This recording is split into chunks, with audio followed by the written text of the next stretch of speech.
Hey everyone, welcome to another episode of the Remote Real Estate Investor. I'm Michael Albaum, and today I'm joined by George Meyers, who's our Roofstock certified agent out in the Savannah, Georgia market. And today, George is going to be talking to us about everything we need to know if we're considering investing out in that market. So let's get into it. Hey everyone, just a quick shout out to the Roofstock Academy before we get started with the episode. Roofstock Academy is your one-stop shop for real estate education. Whether you're just starting out, are a seasoned investor, or just looking to learn more about real estate investing as a whole, we've got something for you. Over 50 hours of on-demand lecture, access to one-on-one coaching, private Slack forums, and more. Come check us out at roofstockacademy.com. I look forward to seeing you in there. Happy investing. George, what's going on, man? Thanks so much for taking the time to hang out with me. I appreciate you coming on. Michael, thanks for having me. I really appreciate you having me on. Oh, of course. My pleasure. So right out the gates, give me your elevator sales pitch on why should people be investing in Savannah, Georgia? Savannah is one of the best markets to invest in. What we have in our area is a lot of different drivers for investment. One would be military. We have a lot of military that come into the area, which make our rental market really, really good. The great thing with that is it's a good economy and bad economy. It doesn't matter if we have a high economy or low economy, we have renters because of military. We also have a lot of manufacturing plants that produce no matter whether there's a high income or low income situations. For rentals, we also have the ports. We're one of the largest ports in the country, and we just deepened our harbors. So we're growing even more, and they're saying it will probably be the number one in the next couple of years. Then you've got other drivers around us, a lot of colleges. So even in a bad economy or a good economy, everybody's going to school. So you've got a lot of that going on around us. We have some of the biggest colleges in the state here in our area. The other thing that we have is a good amount of influx of people coming in that are transient. So if you want to do short-term vacation rental with us, or if you want to do long-term, we have a little bit of everything in our area.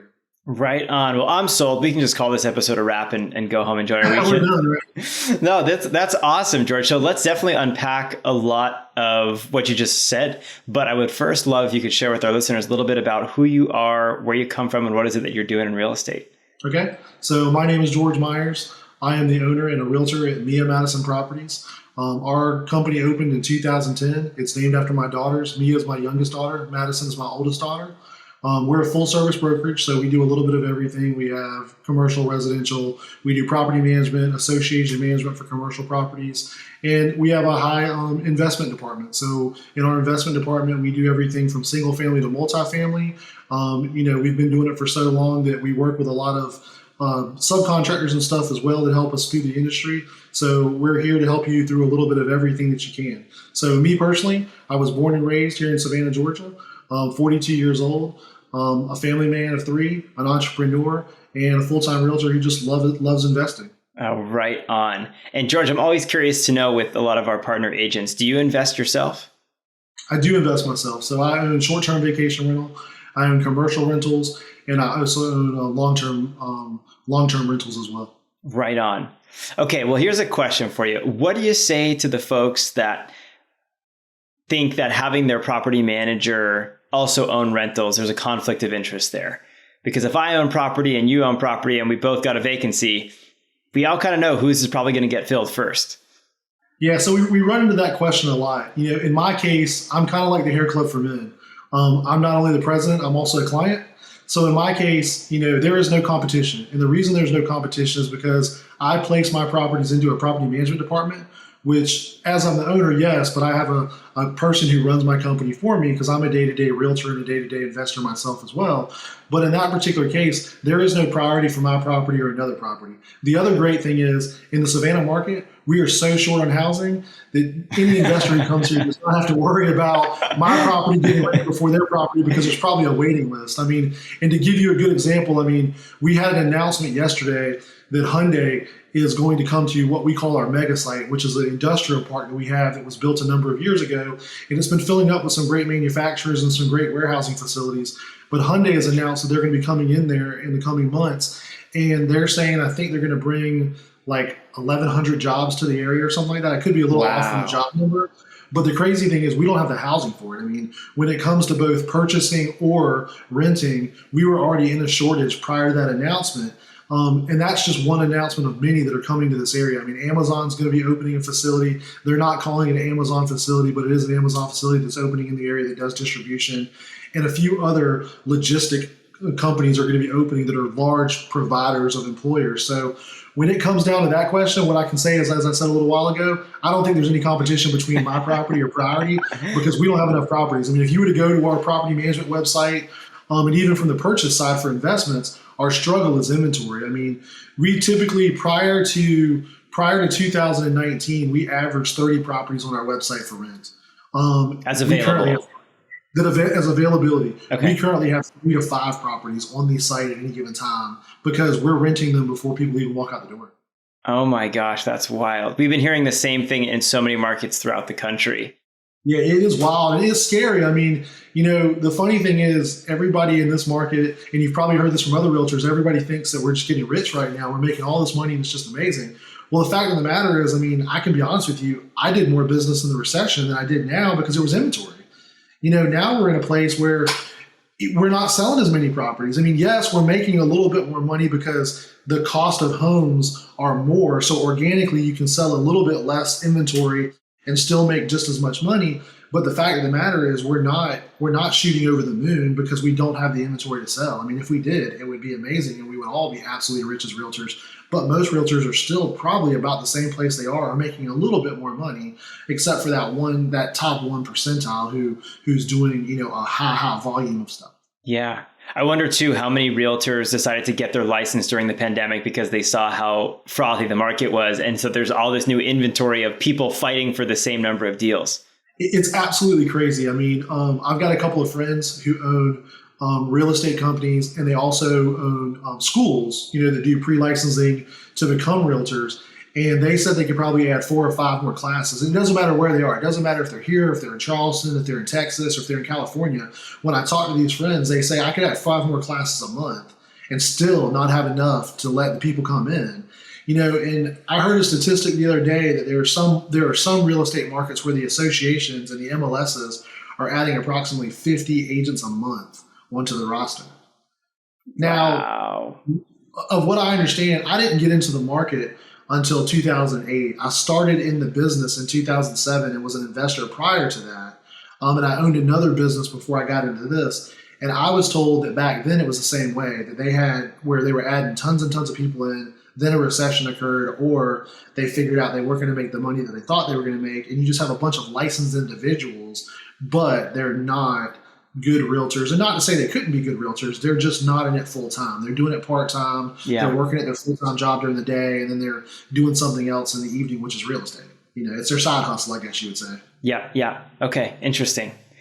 Well, George, you touched on it a little bit as you were kind of gearing up and talking about the Savannah market, but who are some of the biggest employers? If someone is thinking about investing in the market, who should they be looking to be kind of bolstering and supporting the economy? Yeah, so we've got a number of large employers in the area. So first of all, we've got the military and the government, as we talked about. We have one of the largest airstrips in the country, so that's Hunter Army Airfield.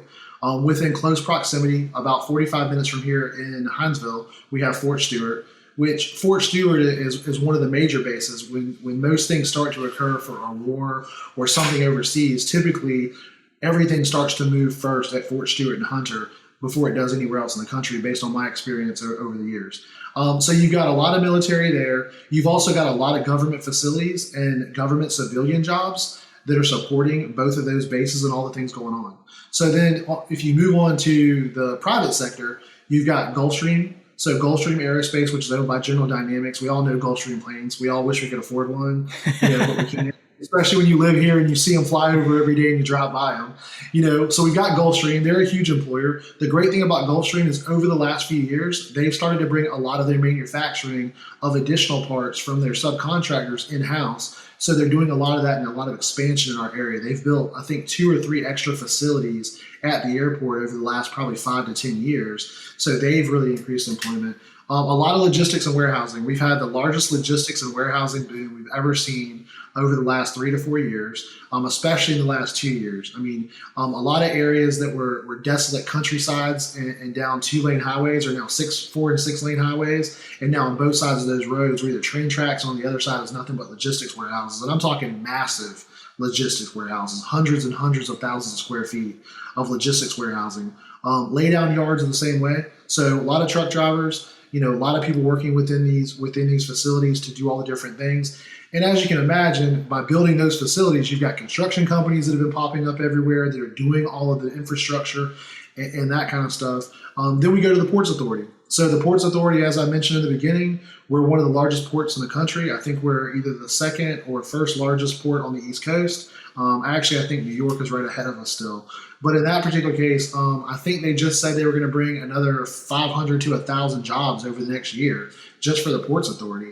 And what you have to realize that we've noticed through our research is over the last couple of years, what we started to see is the majority of people, even if they're going to buy a home, they come and rent for the first 1 to 3 years because they want to learn the city. They want to learn the market. And the thing about our city is lots of places you have just the inner city itself. So for us, the majority of the stuff is going to be in outlying suburbs that are growing really quickly, like Pooler, Port Wentworth, Rincon, Guyton. And like, for example, Pooler is one of the fastest growing cities in the country by both population, by economic standard, and by growth rate of pure property, meaning the property that they're building for retail, for warehousing, and those kinds of things. So all of these surrounding cities that surround our city, they're all having growth troubles themselves. So what's happening is they're actually doing research and studies to figure out how they're going to control this growth to make sure that they don't outpace themselves and they can support the infrastructure and everything that's coming on. All of those things bring us back to what we're here for, which is investing. I mean, it brings us back to where it's a very solid state for investors because they can guarantee that they're going to have tenants, even if it's for the short term, meaning 1 to 3 years. That's incredible. It is, and you have a bunch of other businesses. We could go on and on about a bunch of other businesses that are in the area, large companies, large manufacturers. As I mentioned, we've got a mega site. We're in a tri-county area. So not a tri-city area, but a tri-county area. So Bryan, Chatham, and Effingham counties are going to be the main focus of where the investors are going to want to look. Okay. And in these cases, there's different types of properties. I mean, it depends on what you want to invest in, how you want to invest, what your rate of return is, or what you want your rate of return to be. And those different properties are going to be in those different areas. But each of those areas is growing at the same pace, meaning that they're all putting in logistics, they're all putting in manufacturing. But some of the major manufacturing, Daniel Defense is in our area. Daniel Defense, if you don't know who they are, they're a gun and arms manufacturer. They do a lot of the military stuff. They're nationally known. I would say they're probably the Remington of today's world. Everybody wants one of their guns. You've got Kia, who is moving in, which is Hyundai. Hyundai, like as I mentioned earlier, Hyundai is doing a subsidiary. They're going to build a Kia EV vehicle here, was what I've read about. Okay. You got Kia. You got Mitsubishi. Mitsubishi, a few years ago, I say a few years ago, time flies, probably 5 or 6 years ago, they opened a generator plant here. So they build the generator motors here on site at the mega site. And then there's a couple of other manufacturers that are right outside the city, like Orifal. If you don't know who Orifal makes any of the stickers that you see. Lots of times if you see a vehicle that's been wrapped or if you see stickers on the front of a retail store, that material that they use to make that is produced very largely here at one of our facilities. So those are just a handful of companies. Like I said, I could go on and on and on about who else could support the economy here. How great. Well, George, let's do this. Let's pull up a map of Savannah, Pierre, if you want to give us a hand with that. And I would love if you could kind of take us on a tour around the market as a whole and give folks some insights into some neighborhoods that you're really excited about. So if we start to look, the downtown area is always great. If we look at downtown Savannah, it's going to be broken into a couple districts. So if we look at Savannah itself as we're zooming in here, you're going to have, the closer you get to the Savannah River, which is where the red dot, if you see the red dot on the screen of the map. So right there where Pierre's got the browser, you're going to see, or got the cursor, you're going to see that's the Savannah River. So all of that area right there is going to be tourism.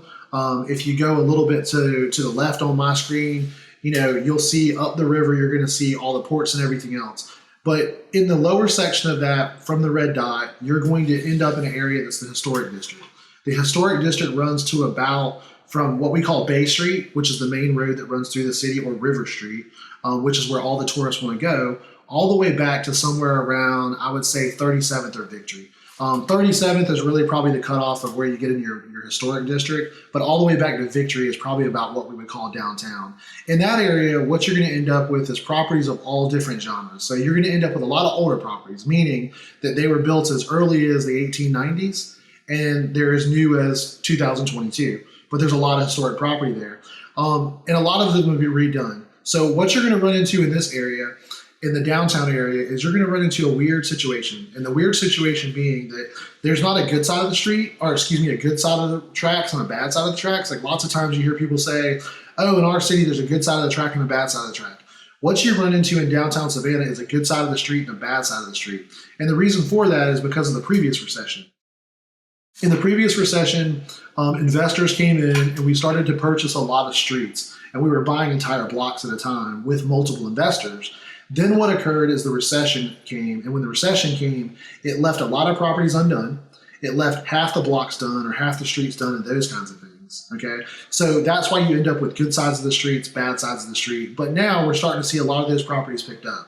The other thing you'll run into in downtown Savannah is a big mix of the type of properties. You're going to run into anything from a single family bungalow that's probably only 700 square feet. And depending on where it's located, it could be anywhere from, $400,000 all the way down to $30,000. It just really depends on its location and proximity to the historic district or parks or areas that have grown and that kind of stuff. But then you'll run into things like quadplexes or duplexes or large multifamily developments that were built, sometime anywhere from probably the early 70s, maybe even the 60s, all the way into 2022.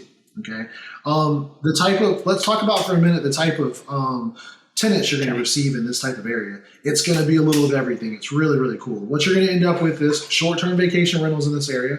Now, what I will say is any investor looking for short-term vacation rentals in this area, it can be very, very tricky. And the tricky part of it is that we have a cap on the number and percentages based on which area they're in. Some of the areas may be called wards, some may be called districts, but depending on where they are in that district or in that ward, they are limited to a certain percentage. So we always want to check and make sure that we have the ability to be able to get them a certificate or transfer them a certificate. Otherwise, they just purchased a property that can't be used for anything short-term vacation rental. Okay, so that's one thing you're going to run into is a lot of tourists, a lot of tourism. Students, there's a lot of students in this area. So you've probably heard of SCAD, Savannah College of Art and Design. SCAD is one of the largest art schools in the country. SCAD is based in Savannah. SCAD has redeveloped and owns a lot of downtown Savannah.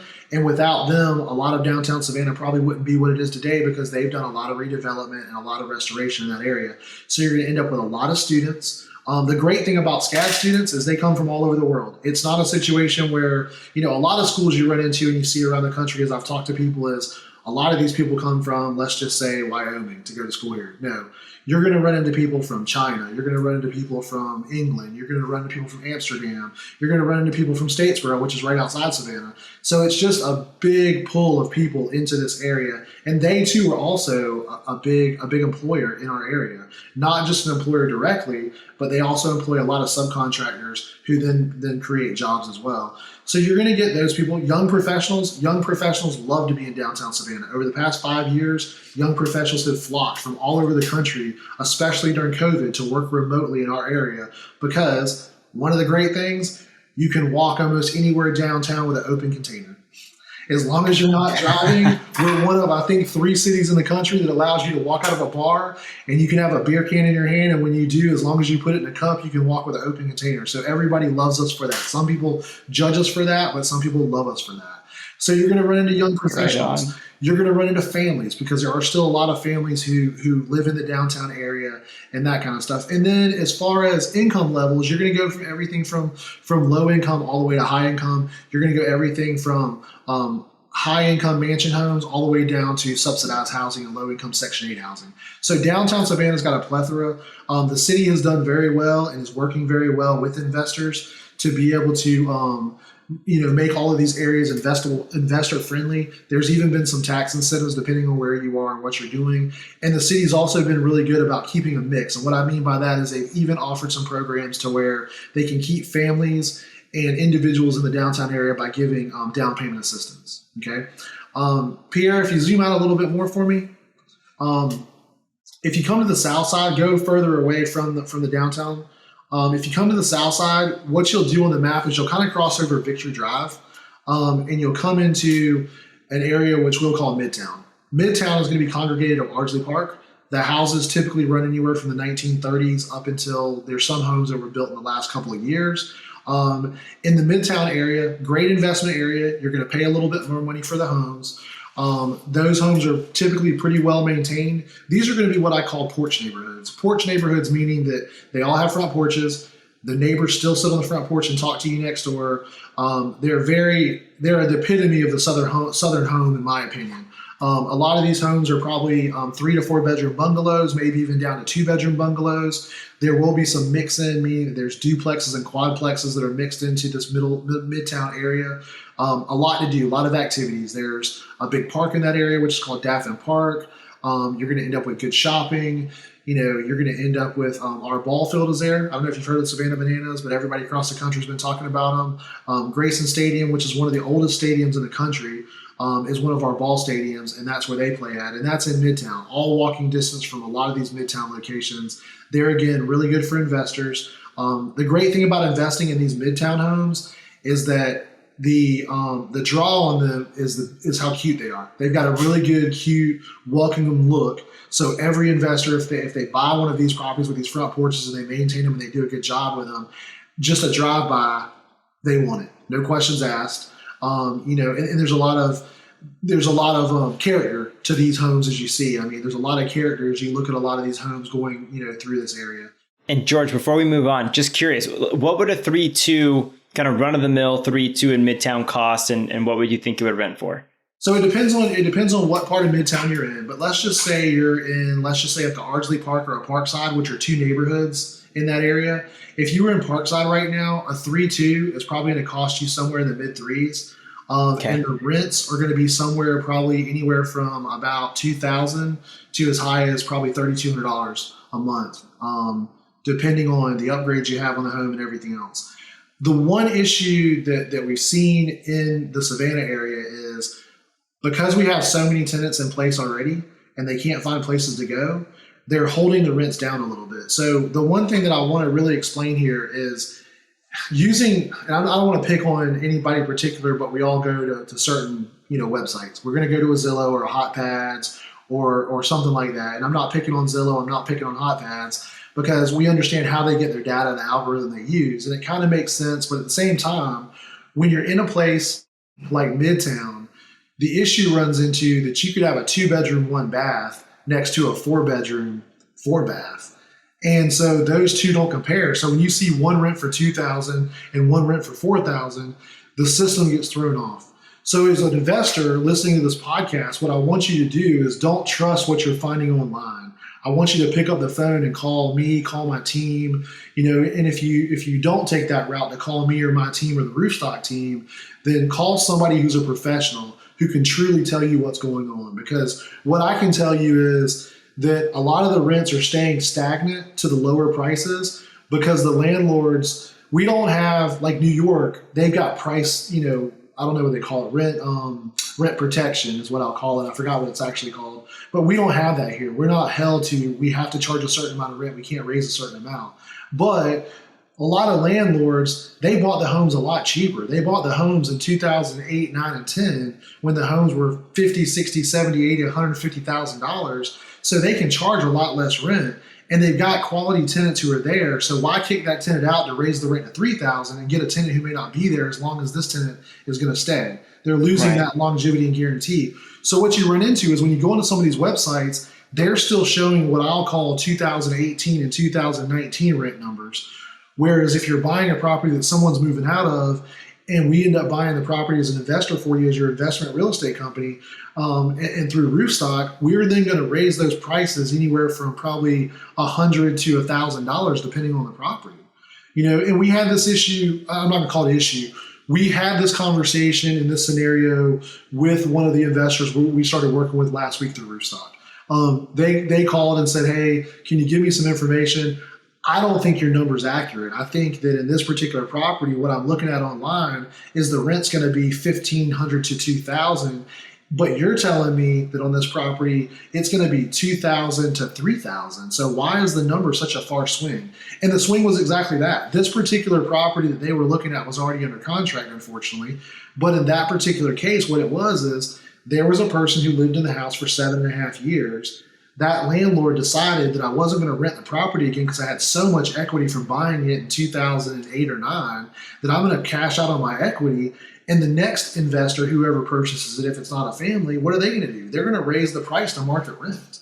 So you're going to want to talk with a good property manager, a good realtor like ourselves, and the Roofstock team so that we can really get you the true numbers in a market. So don't take the face value of what you're seeing online for what the market's truly doing. Let us know. Let us help you through it. There's no additional cost for us to do that. That's what we're here for. That's what Roofstock's here for. And that's what all of our teams are here to kind of do and push you through. That's such a great tip, and something that I'm always encouraging folks to do that are in our academy is, hey, go talk to the people that are actually doing it.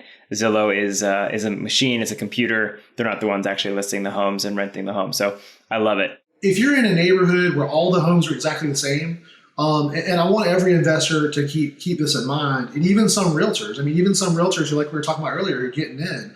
I hope that there's some realtors that are listening to this and they're taking the information that you're giving them and the information that we're giving them, and they're growing their business with it. But when you run into a situation where there's a neighborhood that's brand new or 10 or 15 years old and every home was built almost the same, there was only 3 floor plans, the square footage only varies by a couple hundred square feet, the beds and baths don't vary at all, then yeah, the Zillow or any other company who's using an algorithm or an AI system is going to be absolutely perfect. Right. But when you put them into a downtown area or a midtown or an older neighborhood area where they're building new neighborhoods next to old neighborhoods and new homes next to old homes or apartments, or there's condos right next to residential single family detached, the problem you run into is the numbers get so skewed. I mean, they're trying to compare a detached condo that's 2 bedrooms, 3 baths with no garage and no land to a house next door in a neighborhood behind it that was just built in 2021 that's got 3 bedrooms, 2 baths, a 1/4 acre land, and a 2-car garage. Their system doesn't know the difference within reason of that because they're in such close proximity because of mileage. It's done by a radius. Right. No, it makes a ton of sense. Well, George, give us a couple more markets that you're interested in, and then I want to transition here shortly. Yeah, so going outside, or let's stay within the city for one more area. So the south side of town, you're going to end up with some little bit older neighborhoods. Those neighborhoods were probably built sometime between the 60s and the 90s. In those areas, really good places to find. You can typically, because everybody's wanting something newer and something fixed up, you can typically find some inventory and properties in these areas that are popping up that give you the ability to do a little bit of repairs into them and still get really, really good rents with the higher purchase prices that are occurring in today's market. If we were to move outside the market, a few places that I want everybody to really key in on would be Richmond Hill, Port Wentworth, and Pooler. As I mentioned earlier, Bryan County is where Richmond Hill is. Richmond Hill is a very fast-growing city. They're bringing in a lot of industry, making a lot of changes. There's all kinds of homes. You're going to find single-family dwellings that are like condos, townhomes. You're going to find larger homes and gated communities in that area, and you're also going to find single-family dwellings and more spec-type neighborhoods as well that are great for investment. In Pooler, as I mentioned earlier, is one of the, if not the fastest growing city in the country right now, based on what I understand, based on economic growth, based on pure size of growth of the actual city itself with the neighborhoods that they're building, with the retail and logistics and all that. This area has both old and new. And when I say old and new, they have everything from probably the 50s and 60s all the way up to 2022. And you can find a little bit of everything from condos to townhomes to multifamily to single family detached. So those will be your hotspots. So again, South Side Savannah is going to be a really good hotspot. Midtown, if you can get something, but Midtown is so hot that it's very difficult to beat out a family. They're willing to pay more than us investors are willing to pay on stuff like that. South side of Savannah, Pooler, Port Wentworth, Richmond Hill, those are going to be kind of your hot spots that we're really, really looking at right now to find property. That is great, George, and super helpful. So let's shift gears here just a little bit and talk about what are some things that out-of-state investors need to be aware of if they're considering the Savannah market. Like in California, for instance, termites are pretty common. If we see a little bit of termite damage, that's not a red flag. But to someone that's not familiar with it, it's like, whoa, I want nothing to do with that property. So what's unique to Savannah that people need to be aware of? So I would say, just like you mentioned, termites. In our area, it's not if, it's when you're going to get termites. So you want to really make sure when we're doing this process that we're doing the inspections, we're making sure we're getting what we call a WDO letter, which is a wood destroying organism letter, to ensure that there are no termites, no powder post beetles, those kinds of things that are going to cause those types of issues. Moisture is a huge issue. We have high humidity. So for us in the summertime, especially coming into where we are now, it's a situation where you take a shower, you dry off, you get dressed just like I am today, and you walk outside and it feels like you're back in the shower because you're sweating to death and it's just the humidity. If you haven't experienced and felt the humidity, dry heat is one thing and you can extend it up to 120 degrees, but 120 degrees with 90% humidity here, you feel like you're in a swimming pool walking down the street. Right. So moisture is a big issue. So anytime you've had a house that's been sitting vacant for a little bit of time, we really want to make sure we check to make sure there's no mold or mildew issues. We want to make sure that ventilation is good. HVACs in our area are huge. So we want to look at ages of HVAC. We want to look at the quality of the HVAC to make sure everything is operational. So home inspections are going to be very, very big in our area. Now, the great thing is with Roofstock scheduling those and everything else, they pick really, really good inspectors. And those inspectors work with us on a regular basis. So they know exactly what to look for. They know exactly what an investor is looking for and those kinds of things. And the last thing is we go through a pretty heavy rain season.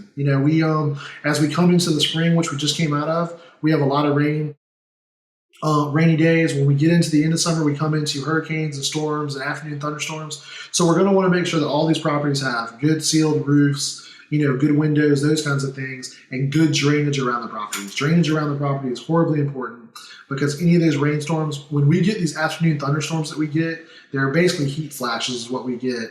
And in those cases, we may get 1 to 3 inches of rain in a matter of 45 minutes. So we want to make sure that there is no flooding or anything going on around the properties, even on the streets and everything else.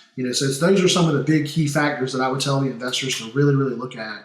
The other thing is, what we try to encourage the investors to do is we try to encourage the investors to do a FaceTime or a video with us. If they can't do a FaceTime with us, because you're an international client or a national client or you're busy at work and, just like with this, I think y'all are West Coast and we're East Coast, there's a time difference. So it can be very difficult for us and for you at times. But if we can't do a FaceTime video live like we're doing right here, then we definitely want to do some sort of recorded video and try to send that to you so that you can see everything in the home. Because there's one thing that I can tell you that realtors are really good at if they're good at nothing else, and that is perception. They are good at taking pictures, and they are good at having photographers make ugly things look absolutely beautiful. Yeah. We are really, really good at that.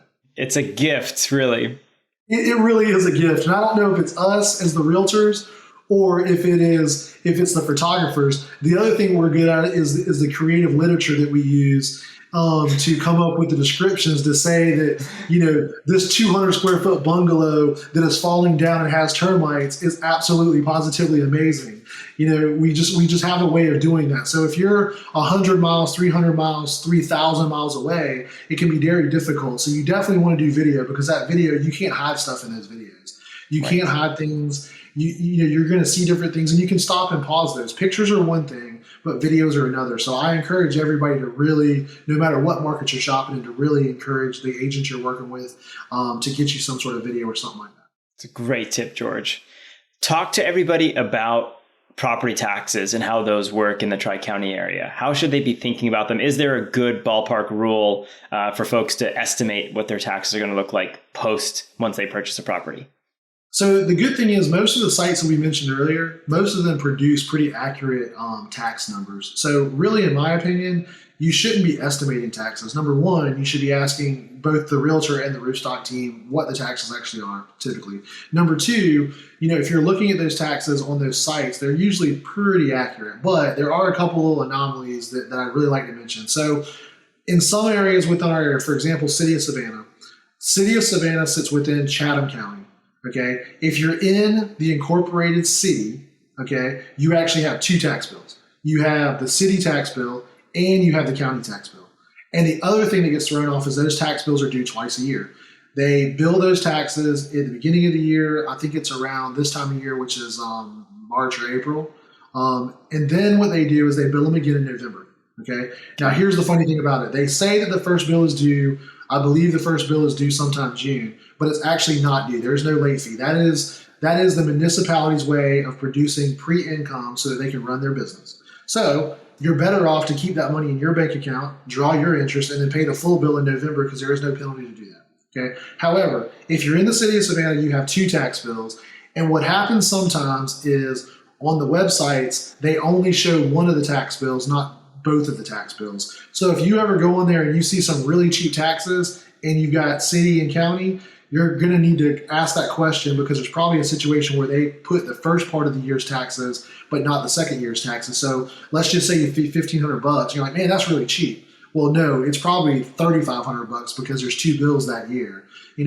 If you're in the unincorporated markets, like outside of Chatham County where you're not in the city limits, there's still 2 bills, but there's only the bill for the county. You're not paying city and county taxes. So in some cases, you may want to make your investment market outside the city because you're paying less taxes.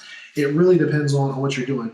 The other counties are the same way. Bryan County and Effingham County, which the tri-counties make up the tri-county areas, they're the same way. They typically bill twice a year, but there are some cities in those areas that you do not pay city taxes. For example, there's a city called Garden City that is between Savannah and between Pooler.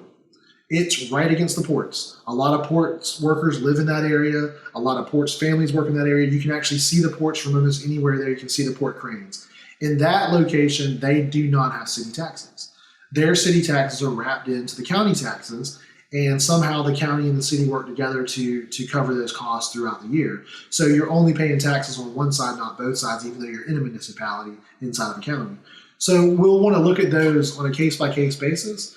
But I would say that the majority of websites that I see, they're producing, pretty good numbers. But for us, it's so easy for us to get it. I don't see why anybody should assume. They should just make the phone call or send the email and say, hey, do your job, Mr. Realtor George. Can you get me this information? And I think that's a big misconception is investors feeling like they're overworking the realtor. Well, no, that's what we do every day. That's what we're here for, and that's what we have teams for. And if you're working with a realtor who's not willing to do those things, then you should probably find a different realtor. And so the other part of that is, you also have to be respectful of what they have going on. You have to understand that, yes, I wish you were my only investor, but we do have other people we're working with. So you may have to give me a reasonable amount of time to get you that information, or my team to get you that information. But my opinion is, don't assume those numbers. Let's really sit down and talk about those numbers. And the good thing is, in most of our areas, the numbers are very consistent.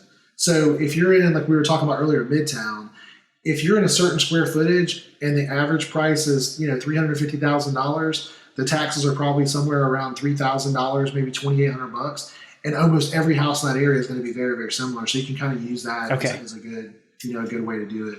The other thing when you're talking about just taxes and you're talking about what they can account for, there's other things they should be accounting for. I think every investor should be accounting for a reserve. I've run into so many investors, even Roofstock investors that we're working with, who they're not accounting for reserves. They're not putting any reserve money away. So when that day comes to do a repair, they're going to have to come out of pocket. So why not have it into a reserve account where it's still money you can use if you needed it for something else? But we know the AC is going to break. We know the roof is going to need to be replaced. We know that we may have a termite issue. So why not be prepared by putting a couple % into a bank account for that instead of waiting when it comes down the road? And as we all know, the repair always comes at the wrong time. It comes when the kid's tuition is due or whatever it may be, whenever you have to fix your car. So, those are just some tips that I can give. And then make sure you're definitely accounting for, your property management fees and those kinds of things as well.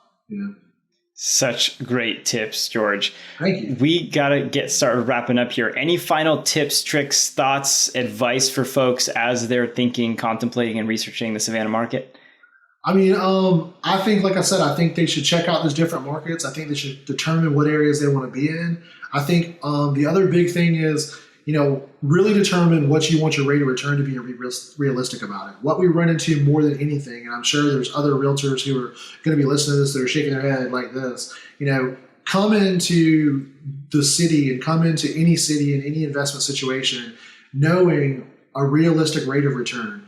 The hardest part we have is rushing out and putting offers on place places to realize that we wasted your time, my time, and Roofstock's time at the very end to realize that you wanted a much higher rate of return that was never realistic in this market at all. So I would say coming into the Savannah market, if you're going to invest in the Savannah market, let's set up a meeting. Let's have a conversation. Let's really delve into things. Let me tell you what our costs are going to be as far as property management fees, annual cost of termite bonds, maintenance plans, preventative maintenance on the HVAC systems, and then also talk about, what our realistic rents are. And then at that point, we can talk about what a realistic rate of return is or what you believe is realistic, and we can tell you if that's actually a realistic number. I think coming into our market is just like anybody else's market. We're struggling for inventory. So come in patient, understanding that we're trying to find inventory. And I will say we're doing some things. I mean, it's unfortunate we haven't been able to produce as much inventory personally as we want to do because we have investors waiting in line. But the situation is we're contacting other property management companies who don't do real estate. We're trying to get them to do a referral program to where we pay them a referral fee if they do give us a listing or get us properties that one of their investors may want to sell. We're even doing a lot of mailers. We've gone back to a lot of traditional mailers to where we're driving for dollars. And what we mean by driving for dollars is, our team is getting in a vehicle and driving around, and every vacant property we see or every property we see deteriorating that doesn't have a for sale sign in it, we're sending letters and we're saying, hey, do you want to sell this property? We noticed that the front door's falling down. We noticed the shutters are falling off. Can you not afford this property? And then we delve in to try to start to find those investments so that we can stop competing like we're doing. We're competing when a property goes on the market, we're all competing for it, along with other investors in other places all over and other realtors. So if we can find these off-market properties and start to bring them in, but the other part of that goes back to the beginning of this part of the conversation as we're closing out. If we don't know what a realistic rate of return is for the investor, it's very difficult for us to even start negotiating to say if we should be sending a letter to this property because we don't know if it's going to match what they need or not. So I would say coming into any market, but especially our market, let's have the conversation. Let's talk about rate of returns. Let's talk about what you want and what you want for yourself, your family, and your future. And then we can help you build that. I mean, between us and what Roofstock provides us and you, we can build that. That's not a problem. George, this has been so great, man. What's the best way for people to get in touch with you if they have questions, want to reach out, want to learn more?